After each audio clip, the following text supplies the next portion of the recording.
Երբևէ մտածել եք, որքան պլաստիկ ենք մենք ուտում, հագնում, շնչում։ Կամ փորձել եք մեկ օրվա կտրվածքով չափել, թե որքան հաճախ ենք պլաստիկե իրեր օգտագործում՝ շիշ, բաժակ, խոհանոցային տախտակ, մանկական ծծակ, կոսմետիկա։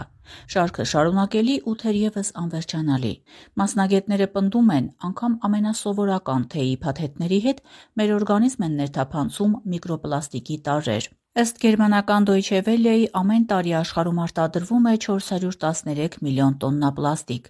Այս հսկայական քանակության միայն 9%-ն է վերամշակվում։ Մնացածն այրվում է, հայտնվում աղբավայրում, լիճ օվկիանոսներում, աղտոտում հողը, վնասում բնությունն ու մարդուն։ Հայաստանի Հանրապետության Գիտությունների ազգային ակադեմիայի էկոլոգանոսֆերային հետազոտությունների կենտրոնի սննդի շղթայի ռիսկերի գնահատման կենտրոնի ղեկավար Դավիթ Պիպոյանը ռադիոլուրի հետ զրույցում ասում է.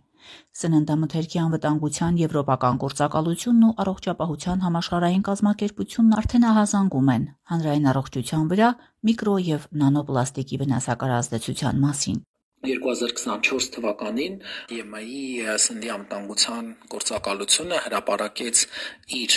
հաշվետվությունը, որը ընդգրկում է որպես սպառնալիք աճող մտահոգությունները կապված միկրոպլաստիկի հետ եւ 2025 թվականին մարդկանց շրջանում իրականացված հարցումները եւս ցույց են տալիս, որ հանրային մտահոգությունները միկրոպլաստիկի հետ կապված աճում են։ Դեմքի սկրաբից մինչև շրթներկ, թարթչաներկ ու շամպուն պարունակում են միկրո ու նանոպլաստիկ, որ հեշտությամբ անցնում է մարդու օրգանիզմ։ Հնդիկ գիտնականները միկրոպլաստիկ են հայտնաբերել անգամ ծորակի եւ շշալցված ջրի մեջ։ Տեքստիլ արդյունաբերության աշխատողներից շատերն են նանոպլաստիկ շնչում առանց իմանալու։ Մինչ գիտնականները պատճառահետևանքային կապեր են հետազոտում, 2025-ի ամռանը Ժնևում բնակցում էին պլաստիկ թափոնների հարցով ՄԱԿ-ի գլոբալ համաձայնագրի հասնելու թեմայով։ Համաժողովին 170-ից ավելի երկրների պատվիրակներ քննարկում էին ոլորտի կարգավորումները։ Պետք է սահմանափակել պլաստիկի արտադրությունը, ինչպես ավելի լավ կառավարել վտանգավոր պլաստիկ արտադրանքը եւ ինչ ֆինանսական աջակցություն կստանան զարգացող երկրները համաձայնագիրն իրականացնելու համար։ Ոլորտի առաջատարները 3 տարի բանակցում են վերահսկելի դարձնելու պլաստիկի խնդիրը։ Գիտնականները կանխատեսում են, որ հաջորդ 20 տարում դրա արտադրությունը կկրկնապատկվի։ Աֆրիկյան, լատինաամերիկյան եւ Եվրամիության շուրջ 100 երկրներ համոզված են, որ համաձայնագրի շնորհիվ հնարավոր կլինի կրճատել պլաստիկի արտադրությունը։ Մինչդեռ Ռուսաստանը, Իրանն ու Սաուդյան Արաբիան արգելափակում են խստացման ուղղված քայլերը։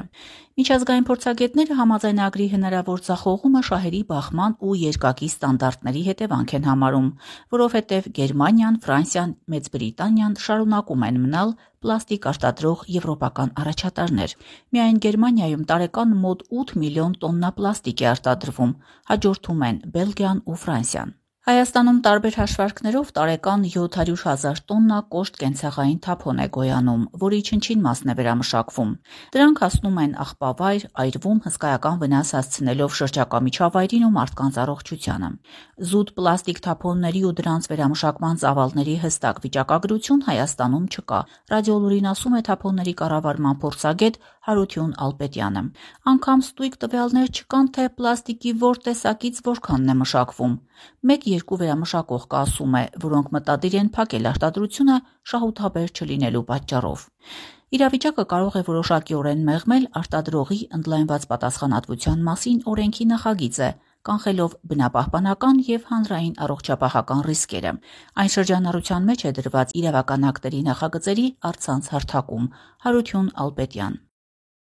Այս վատ վիճակը թափոնների մասին տվյալներ հավաքել առումով մի փոքր բարելավելու է արտադրողին լավված պատասխանատվության օրենսդրության հետ։ Եթե երկու բառով ասեմ, արտադրողները այդ օրենսդրության ներքո պետք է վճարեն ԱԱՊ վճար, որոշակի վճար իրենց ներմուծված կամ արտադրված ապրանքներից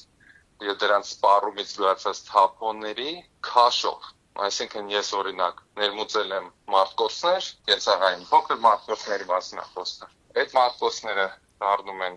թափոն, ես վճարում եմ այդ թափոնի պատշաճ անվտանգ գործածության համար։ Եվ էստի արդեն հաշվետվություն ներկայացնեմ, առայն թե ինչքան թափոն եմ գոյացրել։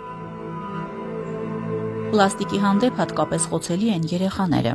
Ծծակները, շշերը, խաղալիքները ևս կարող են պարունակել միկրոպլաստիկ։ Մեկ այլ մտահոգիչ դիտարկում 2022-ին հրապարակվեց հետազոտություն, որի ընթացքում իտալացի գիտնականներն ուսումնասիրել էին կրծքի կաթի 37 նմուշ։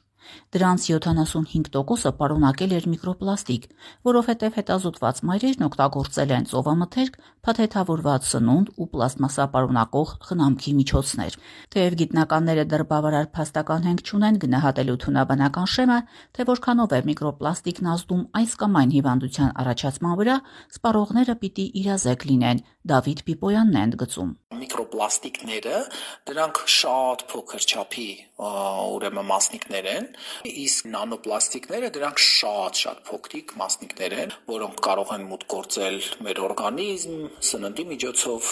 ջրի միջոցով կամ սննդի փաթեթավորման միջոցով, սննդի շղթայում է տեղի ունենում կուտակում, կարող է լինել նաև ծովամթերքում, քանի որ ծովերում եւս կա այս խնդիրները։ Վերջին հետազոտություններին միջազգային հեղինակավոր ամսագրերում, հատկապես 2025 թվականին, բոլորը արձանագրում են, որ միկրոպլաստիկը հանրային առողջապահական խնդիր եւս կարող է ունենալ, կարող է առաջացնել օքսիդատիվ ստրես,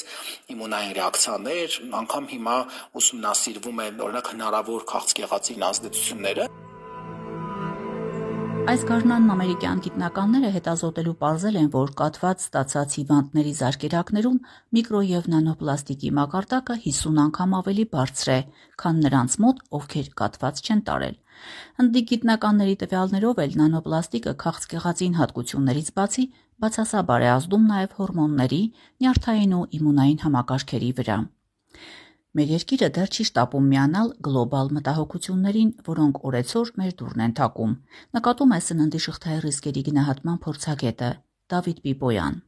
Ցավոք սրտի Հայաստանում մենք դեռևս մատների արանքով ենք նայում այս խնդրին։ Ալտերնատիվները կամ լուծումները բնականաբար բնական պոլիմերներն են, բնական կենսաքայքայվող նյութերն են, բայց Հայաստանում օրինակ երբ մտնում ես խանութ, նկատում ես, որ ընդամենը ավելի թանկ գնով տոպրակ են վաճառում, բայց դրանից խնդրի կարգավորումը չի լուծվում։ Եթե խոսում ենք կայուն զարգացումից, շրջակա միջավայրի պաշտպանության խնդիրներից, բնականաբար փողով գնված տոպրակը խնդրին լուծում չի, եւ լուծումը պահանջում է իհարկե շատ ավելի բազմակողմանի ռազմավարություն, մարտավարություն, որը մենք չենք իրականացնում։ Փորձագետների բնորոշմամբ օրենքի ընդունումն ու լայն իրազեկումը կարող են որոշակիորեն ազդել հանրային գիտակցության վրա, ավելի գրագետ կիրառելու պլաստիկն ու զերծ մնալու դրա վնասակար հետևանքներից, թեև փաթեթով խմելու փոխարեն օրինակ ուղղակի թրմել, բազմակի կիրառման տոպրակը փոխարինել կտորե կամ կենսաքայքայվող նյութերից տոպրակներով, երեխաների պլաստիկե շշերը, որոնք համատարած են դպրոց մանկապարտեզներում, փոխարինել օրգանական ամուր ապակիով։ Ամենաշատ կիրառվող իրը խոհանոցային պլաստիկե տախտակը փոխարինել փայտով։ Պլաստիկե մեկ անգամյա սպասքը փոխարինել թղթե տարաներով։ Խորհուրդները բազմազան են, անելիքները բազմակողմանի։ Էական է, որ սպառողը գունագեղ, բազմազան, թեթև ու հարմար պլաստիկից հրաժարվել սովորի, որ տարբերակվի որակյալ պլաստիկն անորակից։ Դրա կարգավորումները ցավոք Հայաստանում չկան։ Լուսինե Սարգսյան, Ռադիոլուր։